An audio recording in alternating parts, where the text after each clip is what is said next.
بسم الله الرحمن الرحيم اللهم صل على محمد وآل محمد.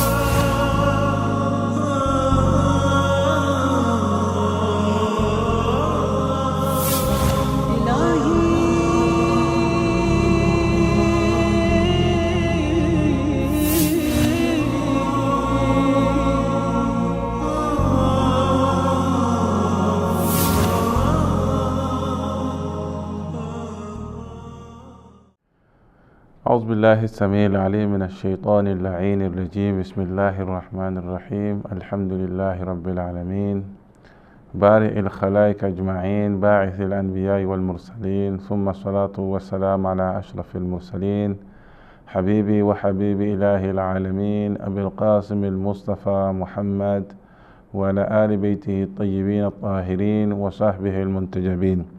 Mes chers frères et sœurs, assalamu alaikum wa rahmatullahi ta'ala wa barakatuh. Nous sommes dans le cadre de l'enseignement de la jurisprudence islamique.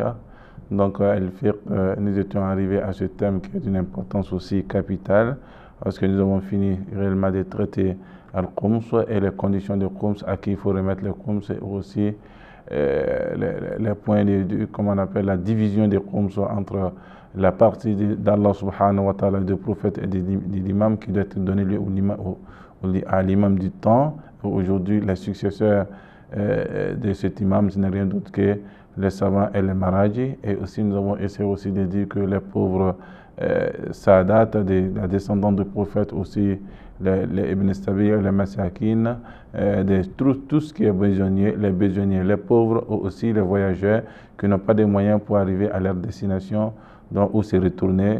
Mes chers frères et sœurs, c'est tout à fait clair qu'on devrait leur donner le Khums, et c'est de telle manière que le Khums devrait se partager. Donc en réalité, nous sommes arrivés encore de plus dans un sujet aussi très important qui appartient aussi réellement aux catégories de jurisprudence.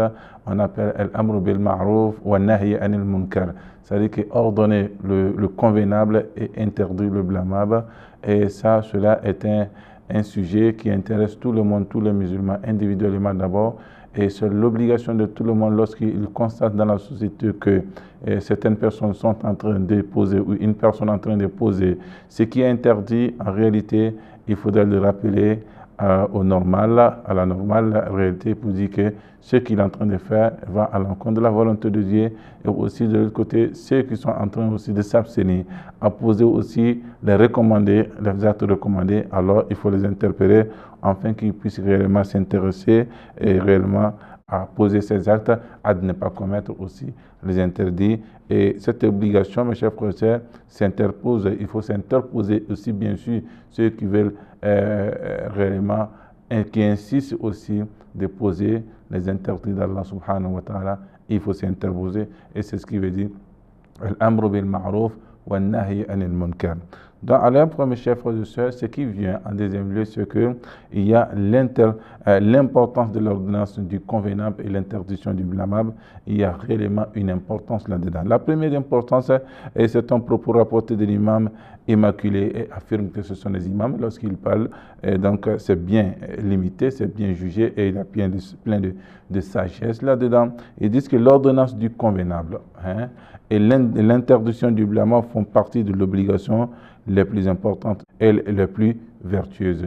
Il dit d'ordonner le bien, d'interdire le blâmable, ça fait partie réellement les plus importants, en réalité obligations, ce sont les plus importantes obligations, et de l'autre côté aussi, et l'acte le plus vertueux. Donc, mes chers frères et sœurs, en ce moment, on peut essayer de voir réellement l'importance de ce sujet.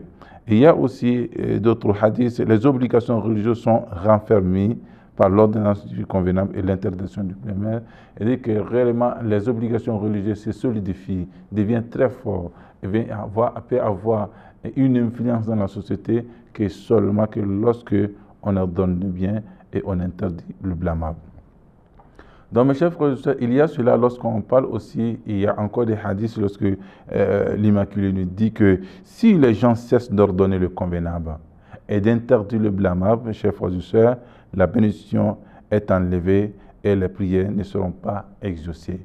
Si les gens refusent d'appeler les gens à respecter les engagements envers Allah subhanahu wa ta'ala et à interdire aussi le blâmable, mes chers frères et sœurs, alors les prières seront suspendues et effectivement la baraka et la bénédiction d'Allah subhanahu wa ta'ala vont disparaître dans telle société où en réalité on n'invite pas les gens à poser le convenable et on n'interdit pas les gens à s'éloigner du blâmable. Donc mes chers frères et sœurs, voilà, compte tenu de l'importance, lorsque vous regardez ces hadiths, mes chers frères et sœurs, nous pouvons tout de suite limiter l'importance de ce sujet s'agissant de l'ordonnance du bien et du convenable et l'interdiction du mal et du blâmable.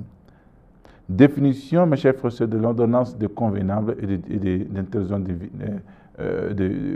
réellement du blâmable. Mes chers frères et sœurs, conformément aux dispositions islamiques, les actes, mes chers frères et sœurs, obligatoires ainsi que les actes recommandés ne sont classés sous catégorie réellement d'ordonnance du convenable, que ce soit obligation, que ce soit, mes chers frères et sœurs, facultatif, surrogatoire, en réitérant dans le cadre de l'ordonnance, mes chers frères et sœurs, du convenable. Et de l'autre côté, les interdits d'Allah subhanahu wa ta'ala et aussi les aides prohibées, al-makruhat, qui rentrent dans le cadre de l'interdiction, mes chers frères et sœurs, du blâmable. Même si les degrés de recommandation et les degrés d'interdiction et le degré réellement de s'interposer entre l'agent qui pose cet acte réellement et l'acte, mes chers frères et sœurs, effectivement, il y a une différence d'intensité, mais en réalité, ce qui est obligation appartient à cette obligation, le mustahabbat, c'est-à-dire que ce qui est recommandé. Ce qui est interdit appartient à l'interdiction, al-makruhat, ce qui est prohibé. Donc, mes chers frères et sœurs, dans ce cadre-là, lorsque nous voulons demander les gens à respecter leur engagement envers Dieu, en recommandant le convenable, en interdisant le blâmable, mes chers frères et sœurs, se rentrent dans l'obligation de chacun de nous de façon individuelle. Et c'est ce qu'on appelle, ce qui est appelé d'appeler les gens à respecter les recommandations d'Allah subhanahu wa ta'ala qui sont convenables. On appelle al-amr bil ma'ruf. Et de l'autre côté, à interdire les gens à commettre les interdits et les makruh, on les appelle, mes chers frères et sœurs, an-nahy anil munkar. Donc c'est tout à fait clair, lorsqu'on parle de ce sujet, c'est un sujet qui est très intéressant. Les trois hadiths que nous venons de dire de la part des Immaculés, mes chers frères et sœurs, il est tout à fait clair pour nous que ce sujet est d'une importance capitale. L'ordonnance du convenable, l'interdiction du blâmable, mes chers frères et sœurs, constitue une obligation de suffisance. Une obligation de suffisance, ça veut dire quoi?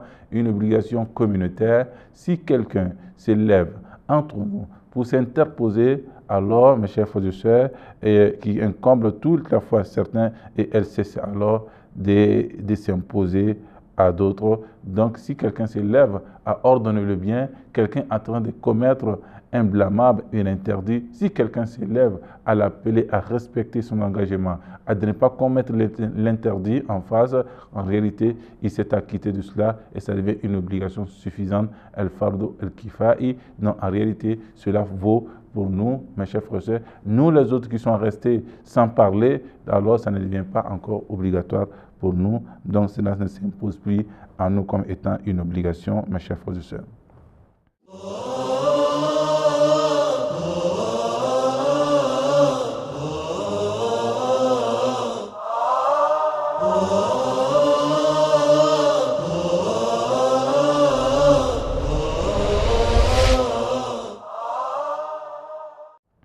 Il y a les conditions indispensables liées à l'ordonnance du convenable et à l'interdiction du blâmable.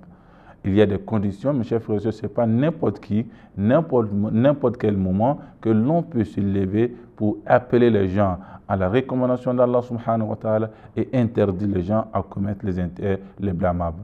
Il y a des conditions que nous devons essayer de voir réellement si nous remplissons ces conditions et l'état d'âme qui se trouve réellement aux côtés de celui qui est en train de commettre l'acte. En réalité, si nous avons ce pouvoir, cette capacité de l'appeler à abandonner l'acte interdit, nous devons le faire, mes chers frères et sœurs, et nous allons partir essayer de parler de ces particularités, Inch'Allah.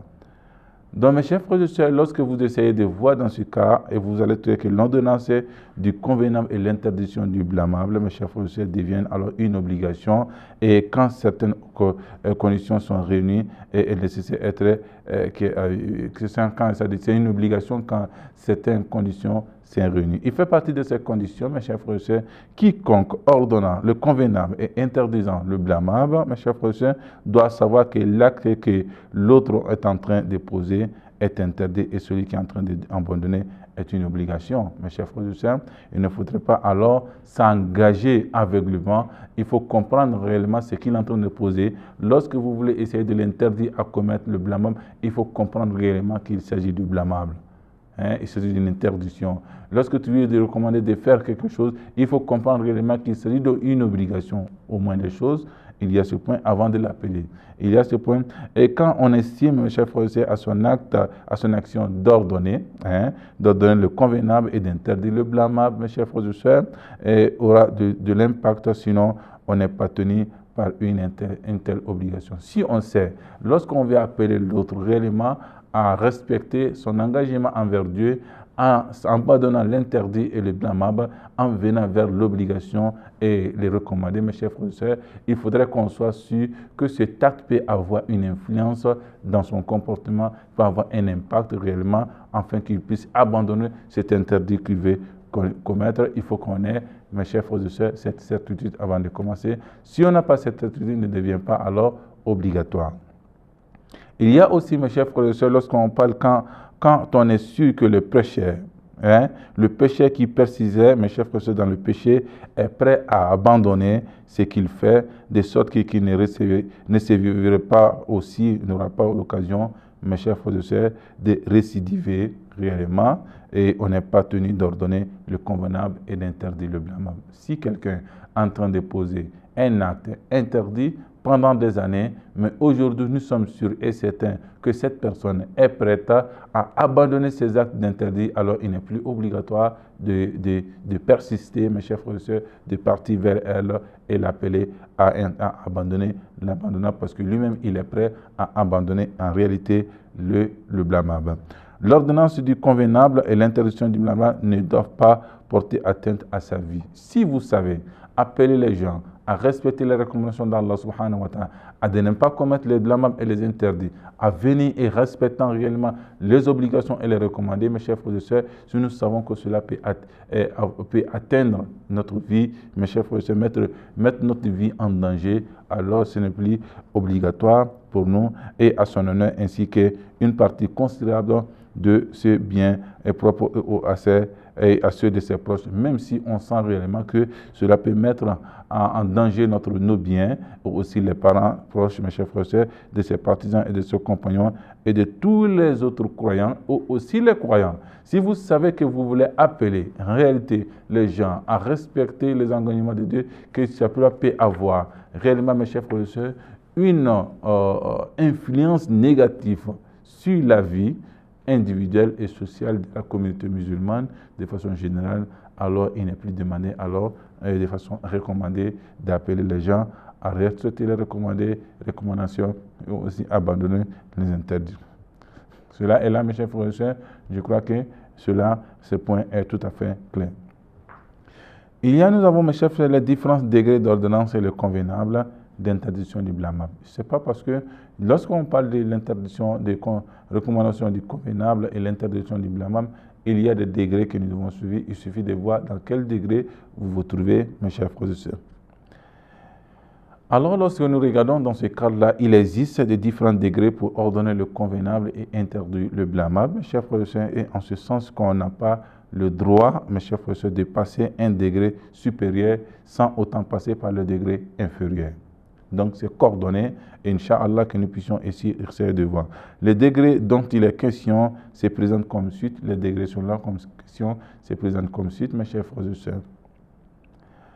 Nous avons les premiers degrés et le primo, faire savoir en récalcitrant qu'on sera obligé à cause de tout à fait qu'il fait de lui de tourner le visage et de lui présenter un visage, mes chers frères et sœurs, mécontent et de se confronter, de ne pas le fréquenter, etc. Donc quelqu'un qui pose un acte interdit, il faut essayer par le visage de montrer vraiment ton mécontentement envers lui, afin qu'il puisse savoir réellement qu'il vient de réellement poser un acte ignoble. Donc il y a ce premier réglé par le visage et le comportement.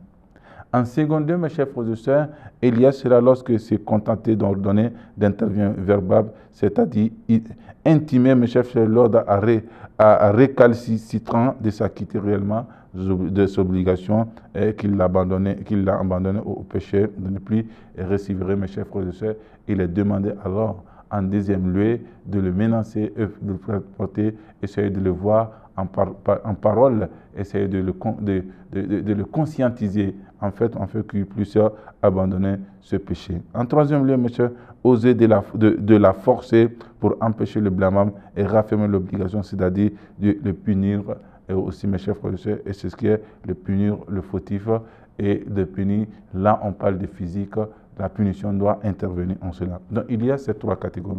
Il y a le visage, l'état d'âme de l'être humain. Il doit démontrer par son visage son mécontentement vis-à-vis de celui qui est en train de poser l'acte interdit. Et de l'autre côté encore, il doit aussi procéder, mes chers frères, par la parole, pour dire que réellement, pour s'affirmer verbalement, pour dire que ce que tu es en train de faire est de l'interdit, et c'est interdit par le Coran, et vous ne devez pas le faire. Essayez de le conscientiser réellement. Et en troisième lieu, il faut une punition. Là, on parle du côté physique.